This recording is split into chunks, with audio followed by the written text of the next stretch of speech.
Hei, pernah nggak kamu nonton film perang dan lihat layar radar yang terus berputar? Ada titik-titik bergerak, berbunyi ping tiap detik, dan para prajurit langsung panik. Nah, itu bukan cuma efek dramatis, itu beneran cara kerja radar militer. Dan yang lebih keren lagi, di balik teknologi canggih itu, ada ilmu fisika yang kalian pelajari di kelas, namanya elektromagnetika. Di video ini kita bakal bahas gimana sih radar militer itu teknologi ini bisa mengubah jalannya sejarah perang modern. Santai aja, gak bakal boring kok. Let's go!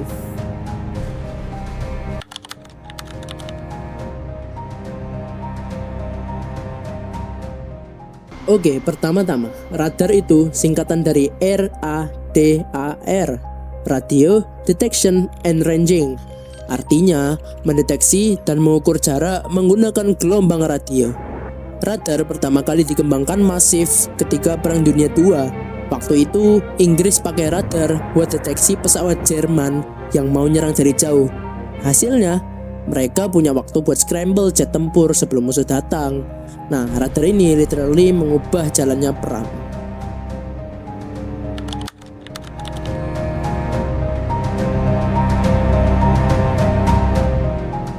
Lalu apa sih bedanya radar militer dengan radar biasa? Sekarang radar itu ada di mana-mana, entah di bandara, di kapal, bahkan di mobil kamu kalau ada sensor parkir. Tapi radar militer itu beda level. Radar militer dirancang buat kondisi ekstrim. Harus bisa deteksi rudal yang terbang di kecepatan Mach 10. Gak boleh ketipu sama pesawat stealth dan harus tetap berfungsi meski kena jamming dari musuh. Teknologinya jauh lebih kompleks dan semua itu butuh pemahaman yang dalam tentang gelombang elektromagnetik.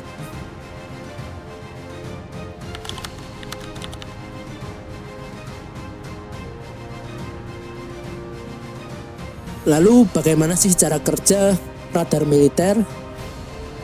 Cara kerja radar militer akan saya bagi menjadi beberapa step. Oke, step pertama. Radar akan memancarkan pulsa gelombang elektromagnetik keluar. Frekuensinya tinggi banget, masuk kategori gelombang mikro antara 300 MHz sampai 30 GHz. Kenapa frekuensi tinggi?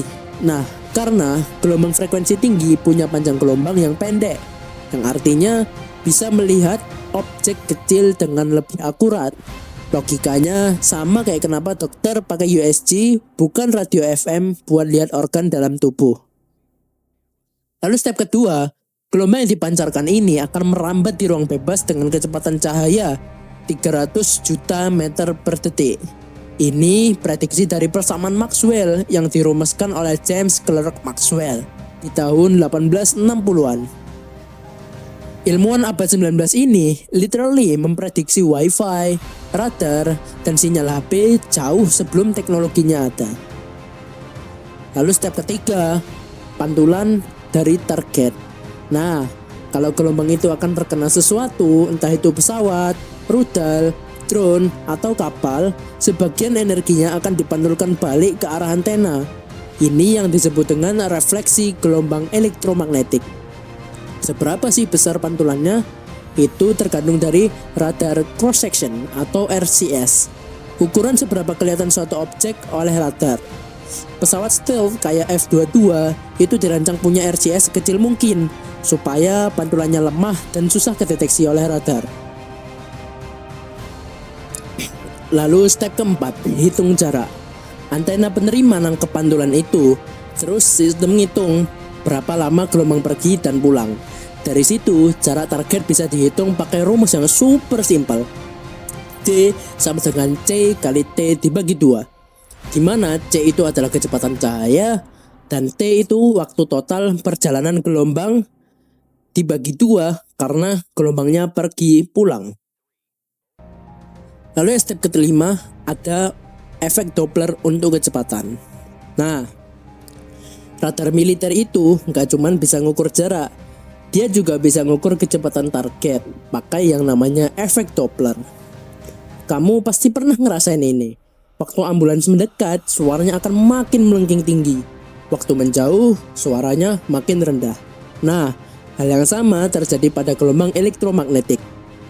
Target yang bergerak mendekati radar akan memantulkan gelombang dengan frekuensi yang lebih tinggi. Yang menjauh, frekuensinya lebih rendah. Dari selisih frekuensi itu, radar bisa hitung kecepatan target dengan sangat presisi.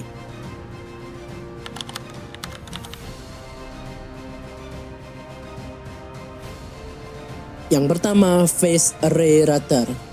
Radar militer modern gak lagi pakai antena yang muter kayak kipas. Sekarang ada yang namanya phased array radar.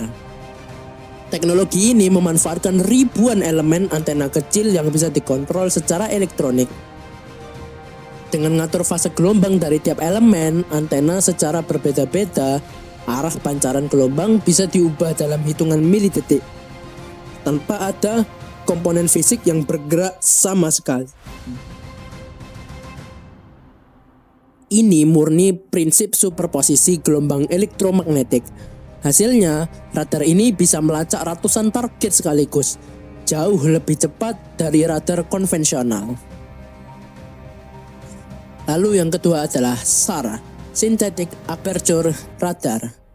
Ada lagi nih yang lebih keren, SAR atau Synthetic Aperture Radar. Ini adalah radar yang dipasang pesawat intai atau satelit militer yang bisa ngambil gambar resolusi tinggi dari permukaan bumi meski ada awan tebal, malam hari, atau kondisi cuaca ekstrim. Caranya, SAR akan memanfaatkan pergerakan pesawat untuk mensimulasikan antena yang sangat besar secara virtual. Hasilnya adalah pencitraan radar yang bahkan bisa membedakan kendaraan militer dari jarak ribuan meter di atas.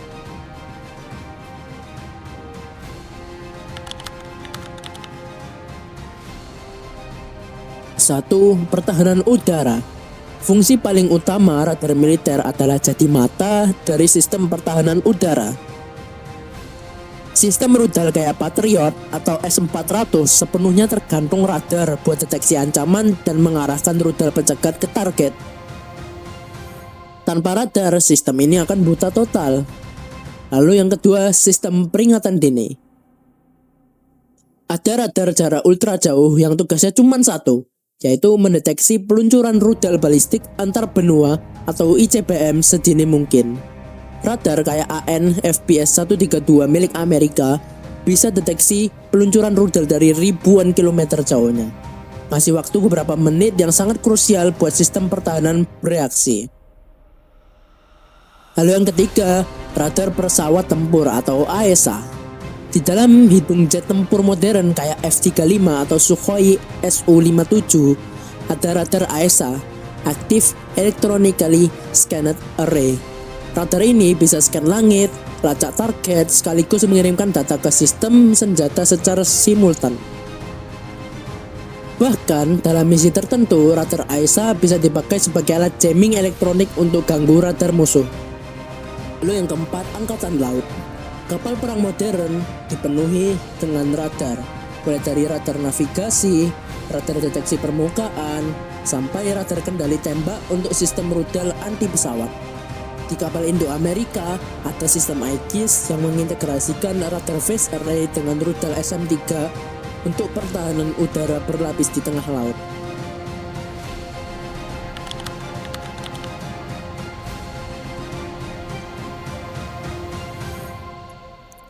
Oke, sekarang kita sambungin semua ke teori yang kalian belajar di kelas. Intinya, radar militer itu kayak ujian praktek dari mata kuliah elektromagnetika. Persamaan Maxwell adalah fondasi radar. Hukum Faraday dan Ampere Maxwell jelasin gimana antena bisa pancarkan gelombang. Teori propagasi gelombang jelasin kenapa sinyal radar bisa meremah seiring dengan jarak. Desain antena, gain, pola radiasi, beamwidth, itu semua dari teori elektromagnetika. Efek Doppler itu fenomena gelombang yang langsung kepake di radar untuk kecepatan. Dan prinsip supersonasi gelombang itu yang bikin phased array bekerja.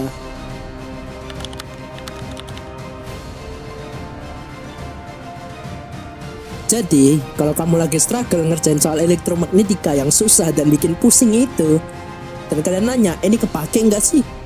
Nah, jawabannya, hal ini kepake di radar yang jagain keamanan negara kita. Jadi itulah radar militer, teknologi yang kelihatannya cuma layar dengan titik-titik bergerak, tapi dibaliknya ada fisika yang dalam banget. Dari gelombang elektromagnetik yang dipancarkan, memantul, balik lagi, sampai diolah jadi informasi posisi dan kecepatan musuh dalam hitungan detik. Semua itu berasal dari teori yang dirumuskan oleh Maxwell dari 150 tahun lalu. Semoga video ini ngebantu kalian connect antara teori di kelas sama dunia nyata. Karena elektromagnetika itu bukan cuma rumus di papan tulis. Ini teknologi yang beneran ada, beneran kerja, dan beneran nentuin siapa yang menang di medan perang. Oke, segitu dulu dari aku.